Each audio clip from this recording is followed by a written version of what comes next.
저는 외람되지만 이게 이제 저의 관념 기준일 수도 있는데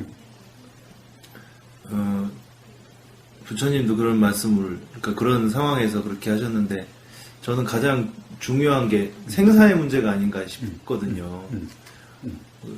그 많은 것들을 다 해결을 해도 결국에는 해결하지 못하는 게 존재 이유와 생사의 문제라는 생각이 들어서 그래서 하다 보면은 결국에는 행복이 뭐 마지막에 뭐 내가 100칸짜리 집을 가지고 있고 주식이 어마어마하고 뭐 요즘은 뭐 100억 1000억은 돈도 아니고 뭐 몇 조 되는 사람들도 세계에 있으니까 그렇게 한들 결론적으로는 해결이 되지 않는 문제인데 결국엔 그래서 궁극의 문제가 그 문제를 해결해야 되고 그 문제를 해결을 하신 분이 부처님이고 그렇게 해서 그 소중한 법을 전하려고 하셨던 건데 그 법을 전달해 받으면서 그걸 그렇게 보지를 않는 것 같아요.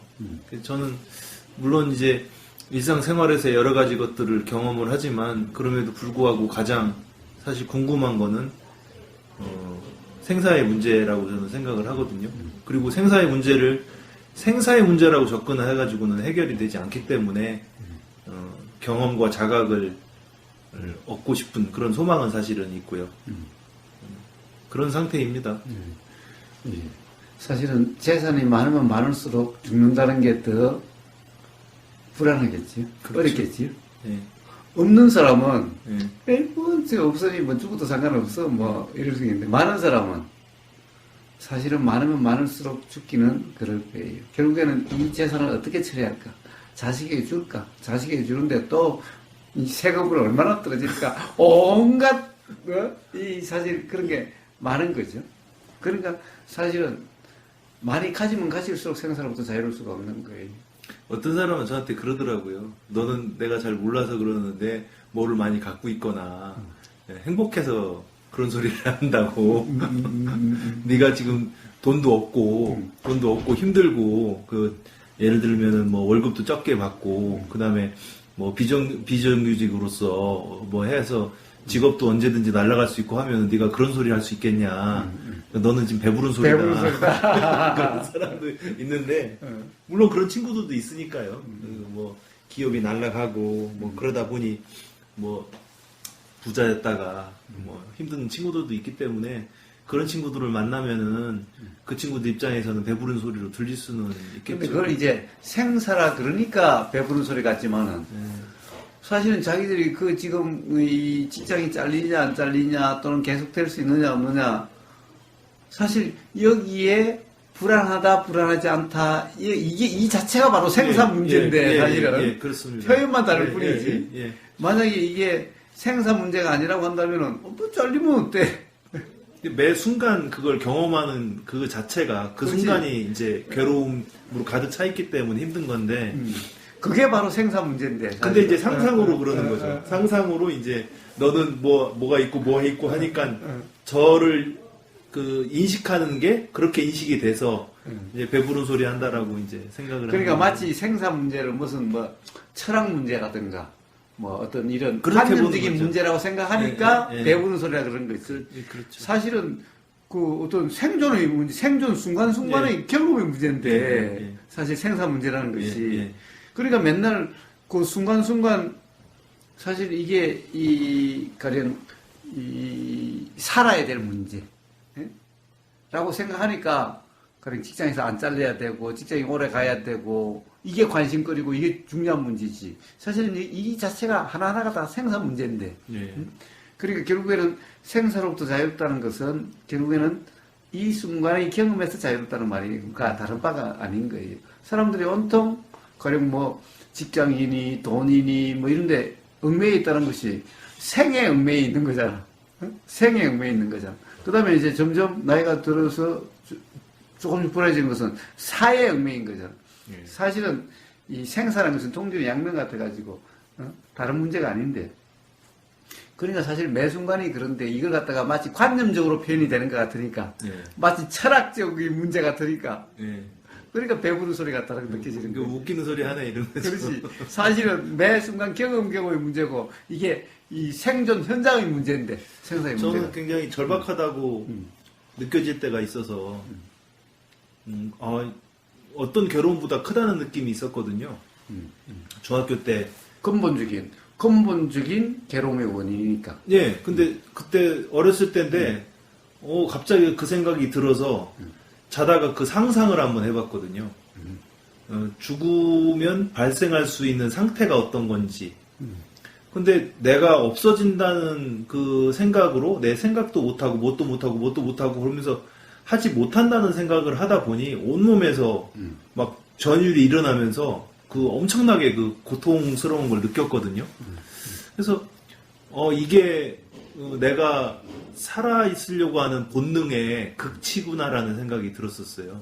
그러니까 사람이 다른 거 막 따지고 좋은 음악, 좋은 음식 막 얘기하다가 전쟁이 나서 죽을 수도 있는 상황이 오면 다른 건 보이지 않고 오직 생존에만 신경 쓰듯이 그런 경험을 한번 해보면서 어차피 사람은 죽으니까가 아니라 이 순간에 이렇게 이런 내용을 들을 수 있는 것이 엄청나게 좋은 기회가 아닐까 싶은 생각이 들었었거든요.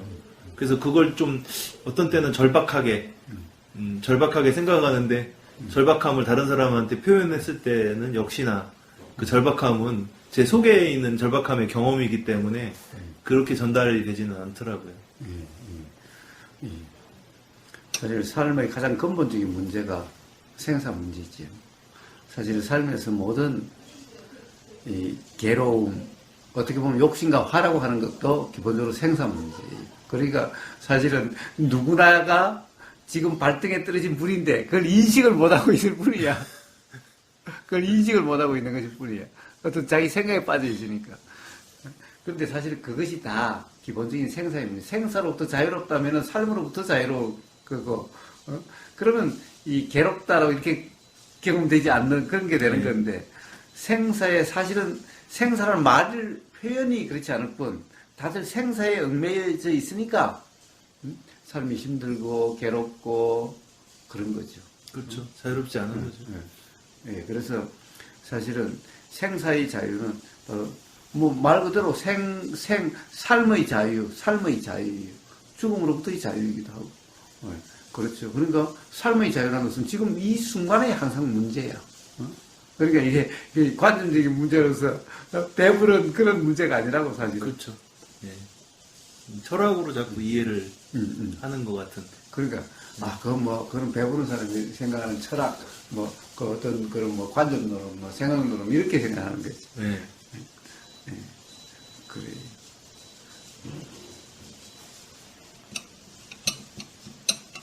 근데 바로 수행이라는 것이 도라고 하는 것이 바로 생사 문제를 해결하는 방법 아닌 방법이에요. 네. 깨달음이라는 것이 바로 생사 문제의 해결이에요.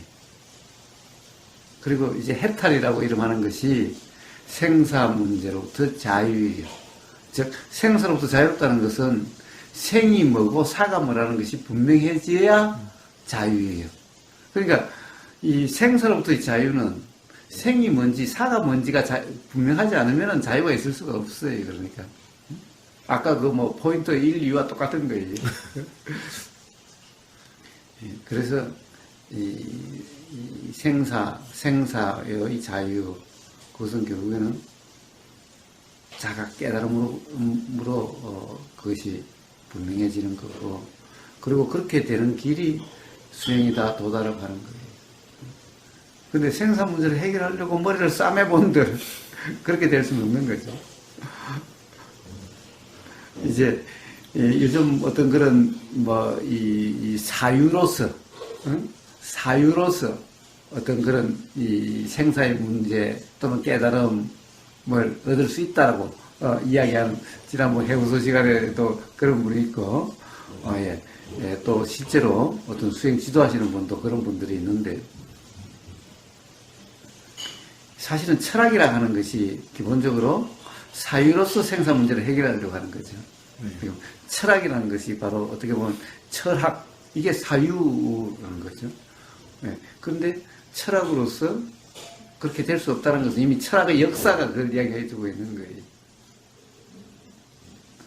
그리고 이 사유라고 하는 것이 생각이라는 것이 사유라고 하는 거나 생각이랑 같은 건데 생각이라는 것이 바로 어떻게 보면은 이 내용적인 그 경험으로 결정되는 건데 벌써 내용이라는 그것이 벌써 사실이 아니기 때문에 그런 사유로서 어떤 그런 분석이나 추론이나 이런 걸로서 어떤 그런 이 진리의 문제, 사실의 문제가 해결될 수가 없다는 거예요. 자극될 수가 없다는 거예요. 그러니까 사유라는 것은 아닌데 우리는 꼭 뭔가 잘 생각하면 될 것 같다라고 그런 착각이 나는 거예요. 그래서 오죽했으면 무주상이다 이런 말이 있고, 그리고 선불교에서도 무심, 무념, 무상이라는 이런 말이 있는데 그럼에도 불구하고 그런 말들이 나오는 거 보면 참 사람들이 제각각 자기 생각으로서의 이해를 고집하게 되고 거기에 빠져 있다는 거예요. 그러니까 항상 이 쳇바퀴 돌듯이 이렇게 그냥 악순환이 거듭되는 거예요. 철학을 했던 분들도 그 생각, 자기가 고민해서 이게 그 아이디어가 나왔고 그 아이디어를 더 생각하니 뭐가 나왔다고 하니까 그 속에서 계속 맴도는 것이지 그 생각 사유의 실체를 보지는 못하는 거죠. 예, 예. 그러니까 결국에는 다 철학적인 뭐 명제니 뭐 이렇게 해서 규정으로 남지요. 예. 철학의 규정이죠.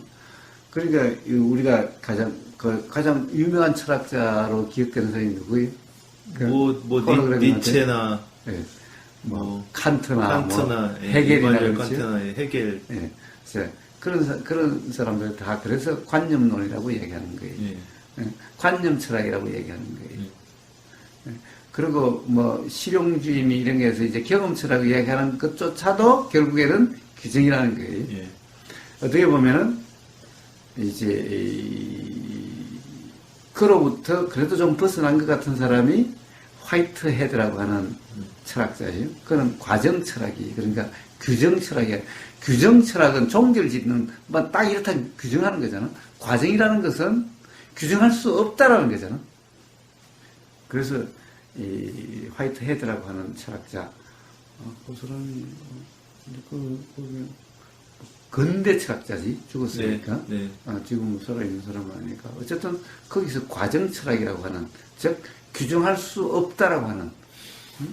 저 과사님이 그 화이트헤드 얘기를 하셔서 꽤 오래전에 한번 어디 정리는 해놓은 거 들어가서 보려고 그러다가 그냥 닫고 나왔는데 막 개념 용어들 예, 때문에 저는 거부감이 들었어요. 이게 뭐냐면 이게 아까도 말씀드린 것처럼 이쪽의 반대는 아닌데, 그러니까 공부하는 거에 반대로 안 공부하는 건 아닌데, 화이트헤드 그걸 보다 보니까 이제 그렇지 않아도 머리가 복잡해 죽겠는데 그 이론설들이 쭉 나와서 사실 그것만 이해할 수는 없고 그걸 이해하려면 위에 그 아까 말씀하신 그 경험 철학들 아니면은 뭐 관념 철학들 쭉 나온 부분에 계보가 있어서 그 계보를 통해서 그 사람이 그걸 다시 이제 정리한 거라 그걸 알아야 되는데 내가 이걸 왜 공부를 해서 알아야 되나. 그래서 그런 철학책을 개념으로 이렇게 보려고 하면 못 봐요. 그러니까 그냥 쭈르륵 읽는 거예요. 네, 네. 그냥 쭈르륵 읽어서 거기서 뭔가 이해가 일어나는, 그러면 좋고 안 그러면 그냥 쭈르륵 읽고 마는 네. 거예요. 그 개념을 사전 찾아가면서 철학 용어를 찾아가면서 그렇게 이해하려고 그러면 그냥 개념 노름이 돼요. 처음에 조금 봐서 이해는 했던 것 같은데 다 잊어버렸어요. 그래서 저도 그런 책들 그렇게 보지 않아요. 저도 그런 책들 머리가 아파요. 머리가 아파. 단지 딱 핵심이, 그래도 그 사람이 계속 강조했기 때문에 화이트헤드 시작을 과정처럼 말이 있겠죠? 예. 딱 하나만 하면 돼. 그 사람이 과정이라는 것이 도대체 뭘 이야기하는 건가? 이거 하면 돼. 다른 말들 알 필요도 없어. 거기서 말한 과정이라고 하는 그것에 대해 보면은 그 사람이 뭘 이야기하려고 했다는 것이 나오는 거예요. 볼 필요 없어. 그 다음에 그 사람이 어떤 문답으로서 가령 신에 대한 문제, 기독교의 신에 대한 문제, 자, 이런 것이 결국에는 그 철학에 의해서 그 문제에 대답하는, 문답하는 거 들어보면은, 아, 저 사람이 이미 이 어떤 과정이라 하는 것이 뭔가, 그 어떤 것을 과정이라 그러는구나. 그 이해되면 그걸 끝이야, 그냥. 다 읽을 필요가 없지. 와, 철학책, 머리 아프지. 철학책 보는 거나 또 뭐, 물리학 책 보는 거나. 아니, 저는 똑같아. 거꾸로, 그, 전에도 한번 말씀드린 것처럼 물리학 쪽에 빠져서 책을 한 14개 읽었거든요. 그리고 말씀드린 것처럼 코로나 때문에 그 갇혀가지고 한 1년 동안 있을 때 뭐 할까 그러다가 그 책이 보통 한 500페이지 이상씩 되니까 그거를 한 10권 정도 이렇게 읽었어요. 진짜 관심이 가지고 이게 뭔가 해답을 주려고 하는 영역인 것 같고 그리고 어렸을 때부터도 뭐 천체 물리학에 관심이 많아서 천문학과를 갈까 하는 생각도 이제 들었었는데 이게 그 어찌 보면은 우주라는 이 이제 인간이 미지의 세계로 뭔지 모르겠지만 있다라고 설정해 놓은 그거를 연구하는 학문과 가장 작아서 기본 단위가 뭔지를 찾는 그게 참 아이러니하다는 생각도 들었거든요. 그 넓은 데를 찾아서 미지의 영역으로 어떻게 이 세상이 창조가 됐는지를 알고 싶어 하는 것과 나를 만든 기본적인 게 뭘까, 이 세상을 만든 게 기본적인 게 뭘까가 이제 결합이 돼서 지금은 하나의 그 양자물리 이후에 그 이 뭐 양자 중력 이론도 나오고 막 그러면서 그런 쪽을 보는데 전에 물리학 교수님하고 대화 나누신 것도 들었지만 좀 뭐 그런 부분을 잘 이해하는 건 아니지만 보다 보니까 그런 생각이 드는 게 그 실체가 뭔가 있을 것 같기는 해요. 근데 가다 보면은 결국에는 해석인 거죠. 관념. 그게 과연 실제일까? 그리고 항상 물어보면은 이 세상의 일이라는 게 묘한 게 그거로 끝이 나는 건 없는 거죠. 이제 거사님이 그런 얘기 하셨잖아요. 사람들의 생각은 시작이 반드시 있고 끝이 있다고 생각하지만 중중무진 연기에는 시작이 없고 끝이 없다. 시작이고 끝이고 시작과 끝이라고 하는 거는 규정 단정을 했을 때 일어나는 거라. 그런데 이 우주 이 코스몰로지나 이런 걸 보면은 빅뱅에서 우주가 태어났다고 이 세상에 태어났다고 하는데 연구를 쭉 하다 보니까 요즘은 어떤 얘기 나오냐면 빅뱅이 잘못된 건 아닌데 빅뱅이 한 번이 있었던 건 아닌 것 같다 이렇게 나오고 그 빅뱅이 하나만 있었던 것도 한 번이 아니라 하나만 있었던 것도 아니다라고 나오고 또 이 세상이 그 다중우주가 있고 다세계가 있거든요. 다중우주하고 다세계가 하나는 이런 세계가 여러 개가 서로 다른 세상이 있다는 거고 또 하나는 이 세상이 이 선택과 이 규정에 따라서 양자 물리학에서 나오는 거지만 이 세상이 갈라져서 나도 모르게 이 세상이 판단하는 순간 갈라져서 완전히 다른 세상이 태어난다 이러면서 막 얘기를 해요. 근데 그거를 쭉 읽다 보니까 재밌기도 하고 신기하기도 했지만 나중에 가다 보니까 이거는 관념이고 과학이지만 수학으로 다 풀어서 나왔다고 하고 해석을 해주는 거니까 결국엔 관념이기도 하지만 이래가지고 끝이 없겠다. 결국에는 결국엔 모르는 건데 그걸 해석을 하려고 하고 해석해놓은 거를 내가 이해하려고 해석을 또 하니 그게 정말 올바른 이해가 될 거냐라는 의문도 들고 또 연구를 하면 할수록 끝이 없이 새로 나온다는 거죠. 네. 그래서 우리는 그런 물리학, 양자 물리학 머리 아파요. 단지 그런데 딱 들어보면 딱 모순이 딱 바로 알아채요. 그래 이런 거 빅뱅이 어디에서 일어났는데 빅뱅이 일어난 그게 세상이야. 근데 그럼 세상이 없는 데서 빅뱅이 일어났다? 그래가지고 세상이 나왔다? 그건 말이 안 되는 모순이지. 그러니까 그럼 빅뱅이 일어났으면 빅뱅이 일어난 그게 세상이야. 그러니까 빅뱅이라는 것도 세상의 한 현상일 뿐이야. 그쵸. 그러니까 세상의 탄생이 아니야. 그래 다중세상? 다중세상이라고 하는 게 뭐야? 다중세상 전체가 세상이야. 그쵸. 다중세상이라는 세상에 그게 있다고 얘기를 하는 거예요. 그러니까 요 세상 하나 이게 웃기는 거야. 그건 전체가 세상이야. 그러니까요. 그 삼남한상이라는 말이 그런 말에도 다 해당이 되는 것 같은데, 근데 그거를 과학자들이 봤을 때는 그 굉장히 소중하게 느낄 수밖에 없는 게, 그냥 썰로 만든 게 아니고 그럴 수 있다고 만든 게 아니라 다 계산을 해서 보니 맞아 떨어졌더라 이런 거거든요. 그러니까 그게 벌써 일정한 전제 하에서 내려진 거기 때문에 그 전제에 갇혀버린 거예요 벌써. 예. 그러니까 그걸 보니까 재미있다는 생각이 들고, 그리고 그 제일 그게 이거는 있다라고 전제하고 이걸 전제를 하면 이게 된다는 거거든요. 그러니까 항상 전제를 두고 사는 예, 거예요. 예. 그런데 그 전제가 잘 안 통하는 게 하나 있었던 거예요. 즉 양자역학에서. 그러니까 입자냐 파동이냐 문제예요. 물론 이것도 그런 거예요. 그러니까 이 입자냐 파동이냐라고 하는 문제에서 결국에는 규정할 수 없다라고 하는 문제인 건데 결국은. 그리고 규정될 수 있는 입자 어떤 이런 규정될 수 있는 게 아니다.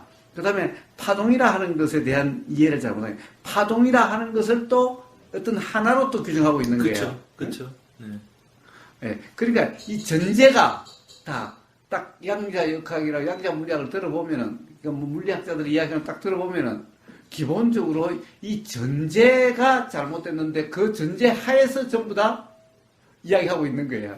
뭐 이제 양자 물리학을 하시는 분이 이런 얘기 들으면은 그 제대로 모르고 한다고 할 수는 있지만, 아무튼 제가 볼 때도 그분들이 현상을 해석을 하고 하는 이 현상에 대한 해석, 일정한 뭐 그런 거는 대단히 뭐 열심히 해서 잘하셨다는 생각은 들지만, 결국에는 왜 그러냐라고 물어보면 답을 못 하거든요. 예, 그런데 가령 우리 경험으로서 왜 가령 예를 들면은 가령 입자라고 할 수도 없고 파동이라 할 수도 없다라고 하는 것을 우리는 경험으로서 자극될 수가 있어. 경험으로 자극될 수가 있어. 그러니까 벌써 입자가 파동이다라는 논란 자체가 사실은 어떤 현상을 가지고 이러쿵저러쿵 하고 있는 문제예요. 즉 사실의 문제, 진리의 문제가 아니라 이 말이에요. 그 자체가. 그래서 뭐 책은 그냥 제 것에 잘 꽂아놨습니다. 그래서 이제 보대 그것은 이제 그러한 내에서 보는 거, 사실은 거기서 진정한 통찰은 결국 그렇게 규정할 수 없다는 거지. 만약에 그것을 정말 그대로다 해버리면은 그런 관념이 돼버리는 거지. 만약에 뉴턴 철학의 그 당시 사람들은 다 옳다고 해서 교과서까지 갔던 거잖아. 그런데 그것이 그대로다 해서 그걸로 가지고 계속 규정했다면은 아인슈타인의 상대성 이론이 나올 수 없었겠지. 네. 또 상대성 이론이 나오고 난 다음에 그렇다라고 규정해버렸다면은 양자역학이 나올 수 없었겠지. 근데 양자역학이 끝이라고 어떻게 이야기할 수 있나? 그러니까요. 벌써 입자와 파동이라고 하는 이 딜레마에 빠진다는 자체가 벌써 여기서 뭔가 끝이 아니다라는 거지. 예. 그럼 다시 다음에 뭐 나오면 따라서 이게 또 그와 같다라고 이야기 될 수 있는 거지. 그러면 결국에는 뭐 한 가지 분명한 사실은 규정할 수 없다라는 거지. 예.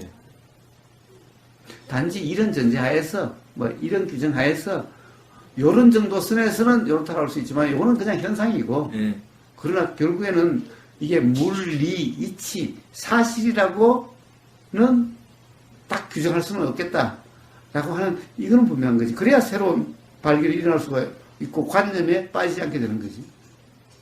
그런데 양자 물리학자들이 이야기하면 그걸로 가지고 세상을 다 해석을 하고, 그걸 가지고 세상을 이렇게 돼 살아야 되니 저렇게 살아야 되니 하고, 특히 그 김상옥 교수가 이제 심지어 이제 삶에까지 물리학을 적용해 가지고 뭐 삶을 이렇게 살아야 되니 저렇게 살아야 되니 이야기하고 있는 것은 오바다.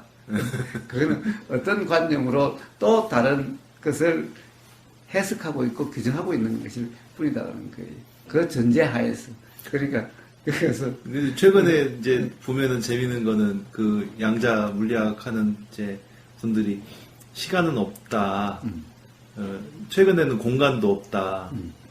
그런 얘기들을 많이 하거든요.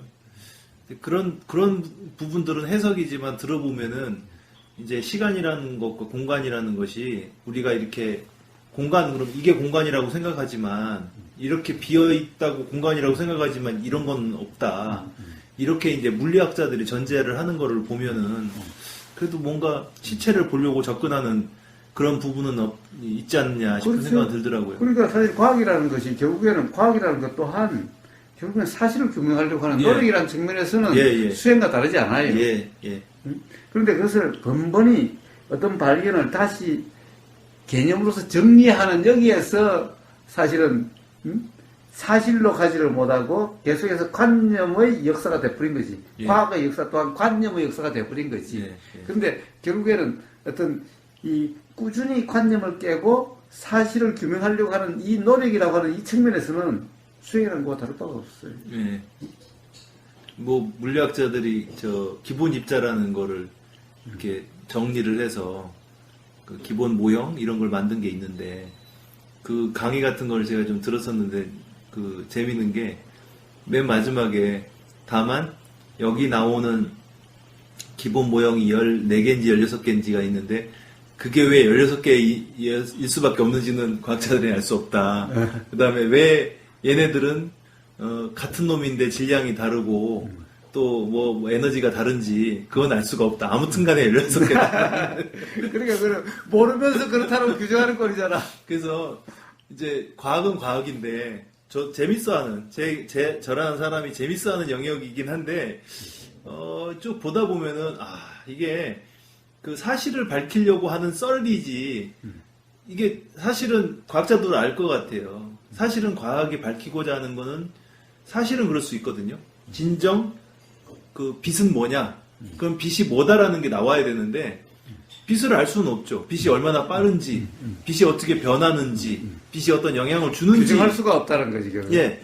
근데 빛이라는 거에 대해서 많이 안 것 같지만 빛이 뭐냐 그러면은 빛이지라고 얘기하고 광자지라고 얘기를 할 뿐이지 그게 왜 나왔는지 왜 저것이 없으면 안 되는지 이 세상은 왜 저걸로 구성이 되어 있는지라고 하면 그거야 신만이 아시지라고 돼버리는 거거든요. 그러니까 열심히 노력해서 공부하고 밝혀냈지만 정작 알고 싶었던 궁극적인 거는 밝힐 수 없는 인간의 그런 거로는 그런 방식으로는 계속 노력해서 더 규명하고 해석하고 정밀하게 뭐 거사님 자주 얘기하시는 현미경으로 몇 배 더 보면 볼수록 더 또 다른 게 나올 뿐이지 그게 본질적인 거는 아닌 그 같다는 생각이 들었어요. 예, 그래서 참 아이러니하게도 결국에는 부처님은 과학이라는 것을 전혀 모르고 어떤 경험으로서 발견하는데 과학이라는 것은 계속해서 발견해 가면서도 결국 결론이 자꾸 부처님 발견하신 그쪽으로 자꾸 가고 있다는 거야. 방향성이 그쪽 같은 거야. 그래서 제가 그 느끼는 책을 게. 다 읽다 보니까 더욱이나 이제 이 생사 문제에 관심도 있거니와 결국에는 수행 아닌 수행을 통해서 얻고자 하는 것이 그 내가 이 책을 보고서 얻고자 하는 것이 아닌가 싶은 생각이 들었거든요. 그런데 참 이게 이 과학에는 한계성이 느껴지는 거예요. 왜냐하면 거기는 계속해서 규정, 진리를, 사실을 규정하려고 해요. 네. 그런데 수행이라고 하는 것은 규정할 수 없어서 모른다로 출발해요. 규정할 수 없음으로 출발해요. 그러니까 경험을 규정하지 않은 방법이 이쪽은 계속해서 규정하고 더 세밀히 규정하려고 하는 방법이. 근데 이게 전체적으로 보면은 같은 방향 같아. 발견의 역사로 보면은 흘러가는 쪽으로 보면은 같은 걸 이야기하는 같은 발견인 것 같아. 근데 이쪽은 사실 그런 역사가 아니라 문득 어떻게 보면은 자각될 수 있는 문제예요. 근데 이거는 역사가 필요한데 역사가 필요해도 가령 절에서는 결국에는 도달하지 못할 거라는 거예요. 규정을 하는 것은 결국에는 뭔가 있다라고 하는, 결국에는 입자가 됐든 뭐가 됐든 파동이 됐든 하여튼 뭔가 있다라고 해야 규정이 될 수가 있는 거 아니야. 과학은 뭔가 규정을 해야 돼. 그러면 이제 요즘 물론 그런 것도 나오지. 비규정성, 무규정성, 규정할 수 없다라고 하는 뭐 철학자 중에서도 불가지론 이런 말이 있는데 불가지론이라고 하는 이것도 무규정성이라는 이것도 여기에도 가령 이 수행에서 무규정성하고 다른 거예요. 즉 이쪽의 무규정성은 뭐예요? 몰라서 무규정성이야. 그런데 뭐가 있는 것 같아. 그러니까 이게 실제로 없어서 무규정성이 아니고 몰라서 무규정성이야. 그러니까 실제로 없어서 알 수 없다라고 하는 불가지론이 아니라 몰라서 불가지론이야. 근데 이 수행에서 무규정성이라는 것은 없어서 무규정성이야. 즉 있으면은 어떻게 해도 규정할 수 있을 텐데 없으니 무규정성이야.